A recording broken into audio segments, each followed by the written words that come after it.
Voilà les gars, souvenez-vous, je vous avais dit que lorsque deux vampires se retrouvent dans une chambre, il y a veillé. Je dis bien, lorsque deux vampires se retrouvent dans une chambre, il y a veillé. Et si les deux vampires réussissent à s'attendre, il dit, mais si les deux vampires s'entendent, sachez tout simplement qu'il y a une victime. Oui, Minsep Fekafout, chapeau. Je vous tire un coup de chapeau. Non, vraiment, vous êtes fort. Vous êtes fort. Oui, et quand je dis aux gens que tout ce qu'on fait, c'est la distraction, les gens me disent que non, je vous avais dit que rien, c'est une distraction totale. La preuve en est que, finalement, nous voilà avec un staff technique de plus de 18 personnes. Et qui souffre maintenant? Qui est la victime? C'est le peuple, parce que c'est notre argent qu'on va utiliser pour les payer. C'est honteux. Je dis c'est notre argent qu'on va utiliser pour les payer. Mais quand tu parles, les gens se disent que non. Et je dis encore, c'est la distraction. Pourquoi? Nous sommes dans une phase critique. Quand je dis phase critique, pendant que nous nous préparons 2025, on trouvait des astuces pour nous distraire. Vous allez vous rendre compte, il y a quelques jours où les gars ont commencé à parler d'une affaire de vacances. Donc, rapidement, il fallait qu'on trouve des astuces pour distraire. Parce que si elle me met maintenant à chanter « Rentre au pays ». Rentre au pays. Les gens m'ont dit que non. Tu parles de qui? Je sais que vous connaissez de quoi je parle. Mais je dis, vous savez que depuis les Jeux Olympiques, il n'est jamais retourné au pays. Donc, les gars ont compris comment les gens commençaient, les lanceurs d'alerte commençaient déjà à titiller. On a pondu maintenant cette affaire de jumeler. Quand on dit jumeler, c'est-à-dire, on a pris deux staffs techniques pour former une équipe. Pour entraîner une équipe. Vraiment. Vraiment, je ne sais pas si les gens calculent un peu les dépenses. On jubile qu'il y a eu la paix. Jamais de paix, c'est le peuple qui souffre. C'est le peuple qui souffre. Hein? Je ne sais pas pourquoi le ministère ne peut pas baisser le blanc, on laisse le staff de l'Africa Foot. Ou si pourquoi l'Africa Foot ne peut pas aussi laisser le staff du ministère. Car on souffre. Les gens ne parviennent pas à manger. Hein? Les gens ne parviennent pas. Le pain de la ménagère, je ne sais pas si les gens font même le tour au marché. Pourquoi on se retrouve en train d'empiler des milliards sur le football? Je dis, voilà un staff de plus de 18 personnes. Il faut payer. Vous pensez que c'est avec quel argent qu'il faut payer? C'est avec quel argent qu'il faut payer? Non. Moi, je dis par moment, si on ne se réveille pas, si on ne se réveille parce qu'on ne sait même pas là où on part, il faut que les gens se réveillent, que les gens restent éveillés. Et je dis encore, préparez-vous, dès qu'on ouvre les inscriptions en janvier, allez vous inscrire. Allez vous inscrire parce qu'il y a beaucoup de choses qu'on fait pour nous distraire, pour nous éloigner de l'objectif. Je vais vous dire quelque chose qui est en train de me déranger depuis un bon bout de temps. Je ne sais même pas si le président de la République, son excellence Paul Biya, connaît même, s'il est même au courant.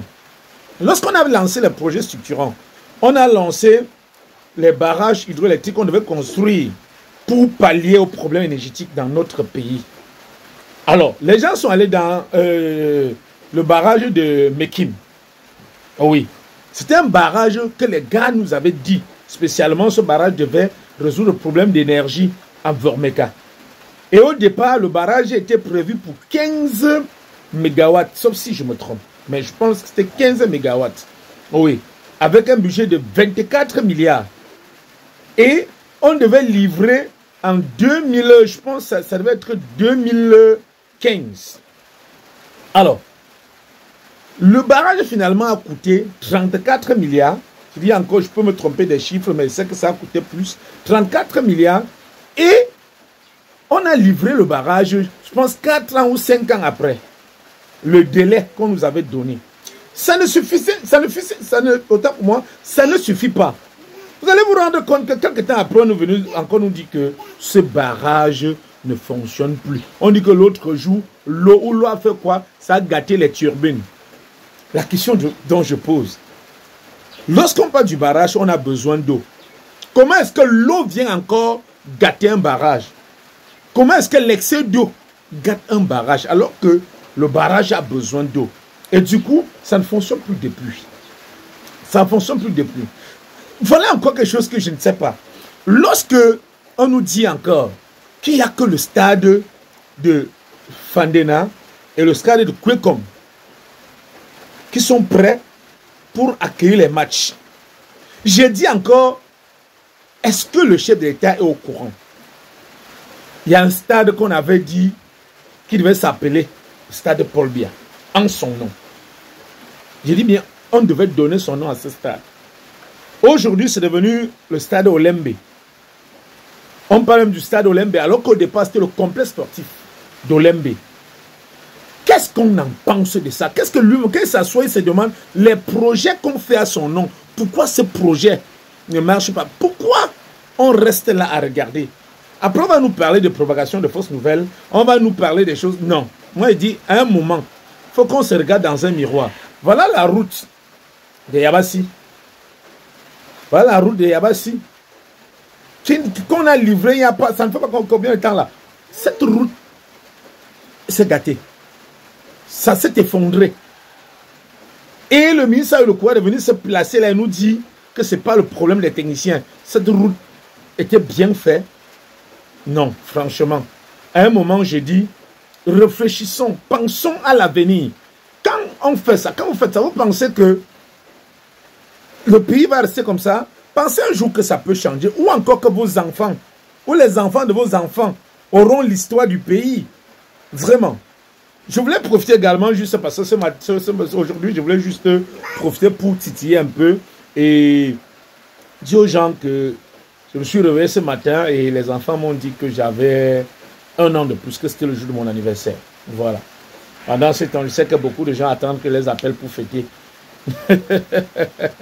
Non, je ne dois pas fêter l'anniversaire. Vous savez, en principe, ce qu'on oublie souvent, c'est que 1 an de plus, qu'on dit souvent là, c'est un pas, 1 an vers la mort et 1 an de moins sur la terre. Donc, vous voyez que c'est un peu difficile. Lorsqu'on fait, même on regrette même seulement parce qu'on se dit, ah, on s'approche déjà. Notre temps à vivre diminue. Donc, du coup, on dit, bon. Mais ça n'empêche pas que si quelqu'un m'appelle et me dit que non, joyeux anniversaire, prendre un petit truc, je vais prendre. Hein. Et, en passant, il y a une seule personne qui m'a donné le cadeau d'anniversaire. C'est sans publicité, hein. MTN Cameroun. Voilà la seule personne qui m'a donné le cadeau d'anniversaire.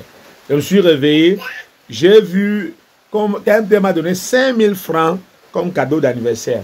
C'est la seule personne. Vous savez que moi, je ne suis pas souvent d'accord avec eux pour les problèmes de réseau et autres. Mais j'ai dit, spécialement pour aujourd'hui, ils m'ont donné 5000 francs de crédit de communication, Internet et d'appel, quoi. Voilà, Internet et appel, 5000 francs. Donc, je les remercie également. C'était mon happy birthday. Donc, bien de choses à moi également. Priez pour moi, que le Seigneur m'accorde encore beaucoup de choses. Et surtout, si vous êtes quelque part, que vous buvez un verre, buvez à mon nom, parce que c'est le jour de mon anniversaire. Ciao.